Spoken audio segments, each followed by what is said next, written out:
High மக்களே வணக்கம்.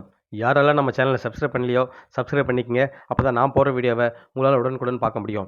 இப்ப பார்த்தீங்கன்னா, விஜே பார்வதி இருக்காங்க இல்லையா? Bigg Boss season in contestant. அவங்க வந்து பார்த்தீங்கன்னா, அவங்க இன்ஸ்டாகிராம்ல ஒரு ஸ்டோரீஸ் வந்து ஷேர் பண்ணியிருக்காங்க. 1 இல்ல 2 ஸ்டோரி ஷேர் பண்ணியிருக்காங்க. அதில ஒண்ணு வந்து பார்த்தீங்கன்னா, அவங்க பிக் பாஸ்ல அந்த விஜய் சேதுபதி ரெட் கார்டு தூக்கி காமிப்பார் தெரியுங்களா? ஸோ அந்த மொமெண்ட்டு பார்வதி, கமருதீன் அவங்க 2 பேரும் கலங்கி நின்னாங்க தெரியுங்களா? ஸோ அந்த மொமெண்ட்ட போட்டிருக்காங்க. அதுக்கப்புறம் அவங்க கடைசியா உள்ள போயிட்டு எல்லார்ட்டயும் விடை பெற்றுட்டு வெளில ஏறுவாங்க இல்லையா?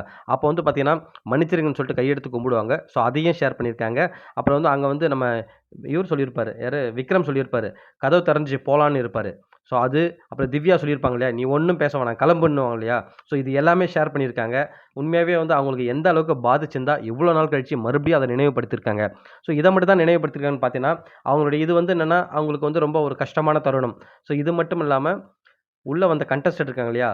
பிரியங்கா இருக்காங்க இல்லையா? விஜே பிரியங்கா. அவங்க ஒரு வார்த்தை சொல்லியிருப்பாங்க. இந்த ஷோ வந்து நடத்துறதே பார்வதி தான் சொல்லியிருப்பாங்க. ஸோ அதையும் ஷேர் பண்ணியிருக்காங்க. அப்புறம் ரியா வந்தாங்க இல்லையா? அரோராவோட ஃப்ரெண்டு. ஸோ அவங்களும் சொல்லியிருப்பாங்க. இந்த ஷோவோட ரன்னரே பார்வதி தான் சொல்ட்டு. அதையும் ஷேர் பண்ணியிருக்காங்க. அப்புறம் கனியோட சிஸ்டர் இருக்காங்க இல்லையா? விஜி. அவங்களும் சொல்லியிருப்பாங்க. பார்வதி மாஸா பண்றீங்க நீங்கன்ற மாரி சொல்லியிருப்பாங்க ஏதோ. ஸோ இது எல்லாமே ஷேர் பண்ணியிருக்காங்க. ஸோ இத ஷேர் பண்ண மூலமா பார்த்தீங்கன்னா, உண்மையாவே அவங்க வலிகள் வந்து இன்னும் அவங்க மனசுல இருக்கு.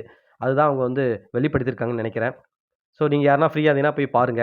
அடுத்து வந்து பார்த்தீங்கன்னா, 3வதா ஒரு ஸ்டேட்டஸ் ஒண்ணு போட்டிருக்காங்க. அதில வந்து பார்த்தீங்கன்னா 2வதா போட்டிருக்காங்க. அதில வந்து பார்த்தீங்கன்னா, நீங்க உங்கள ஃபர்ஸ்ட்டு நம்புங்க. நீங்க யாரையும் நம்பாதீங்க. தனியா நில்லுங்க. உங்கள ஃபர்ஸ்ட்டு நம்புனா தான், உங்கள நீங்களே நம்பலன்னா, மத்தவங்க யாருங்க நம்புவாங்கன்னு சொல்லியிருக்காங்க.